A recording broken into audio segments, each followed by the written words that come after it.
Alors voyons la suite de l'exercice de datation au carbone 14. Cette fois-ci, au lieu d'utiliser une suite géométrique, on va passer par une équation différentielle. Dans un premier temps, il faut qu'on traduise la phrase de l'énoncé « Le taux instantané de P de T perd 1 8 millième de sa valeur », qui est ici donc par ça. La dérivée de P, c'est moins 1 8 millième de P de T. Alors là, contrairement à précédemment, je ne trouve pas que la phrase en français soit très claire et qu'il soit facile de deviner, c'est ça. Alors le taux instantané, ça on a déjà vu que c'est une autre façon de dire la dérivée, donc que c'est P' de t.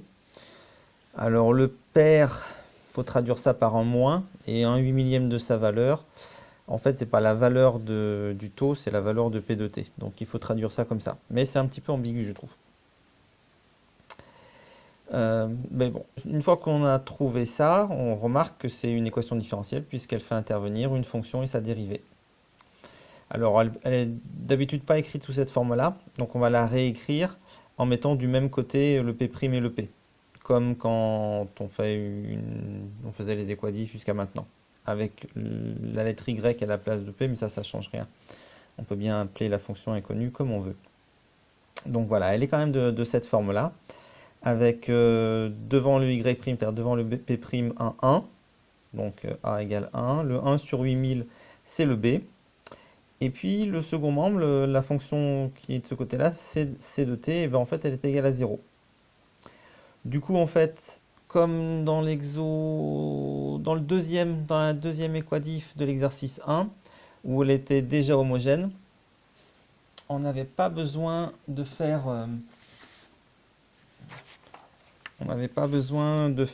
cette partie-là. On pouvait se contenter de faire ça, puisqu'elle est homogène. Oula. Donc c'est ce qu'on fait. On fait seulement la partie gauche, la résolution de l'équation homogène, puisque l'équation E est homogène. E, c'est la même chose que H. Donc la même formule que d'habitude. K, une constante fois exponentielle de moins A grand AT, où A grand AT, c'est une primitive de B sur A. Ici, B, c'est 1 sur 8000, A, c'est 1, donc ça fait 1 sur 8000. Donc c'est 1 sur 8000 fois t que j'écris plus simplement t sur 8000. Du coup, on a résolu l'équation. Par contre, on a une infinité de solutions et on ne veut pas une infinité de solutions, on n'en veut qu'une.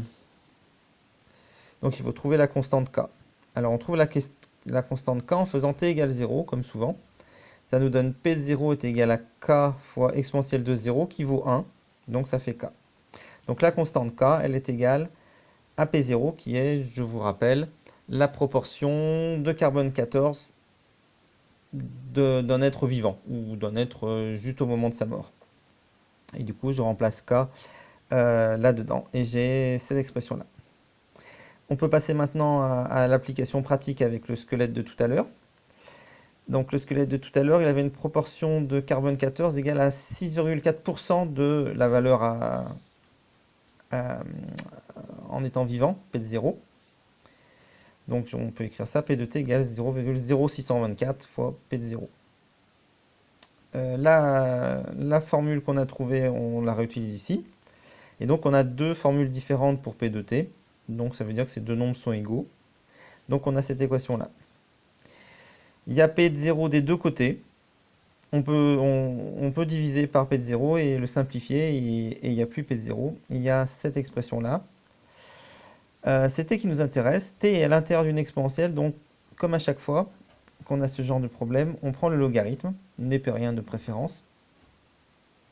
Donc si ces deux nombres sont égaux, bah, les logarithmes sont égaux aussi.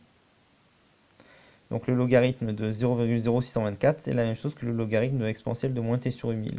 Mais le log et l'exponentielle, quand ils sont juste côte à côte sans rien entre eux, ils se zigouillent mutuellement et ils disparaissent l'un avec l'autre.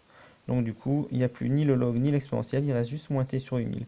Je fais passer le 8000 de l'autre côté, et le moins aussi, et j'obtiens t tout seul, qui est égal à moins 8000 log de 0,0624, et avec ma calculatrice, je trouve 22 193 années, ce qui est à une année près. le même résultat qu'avec la suite géométrique.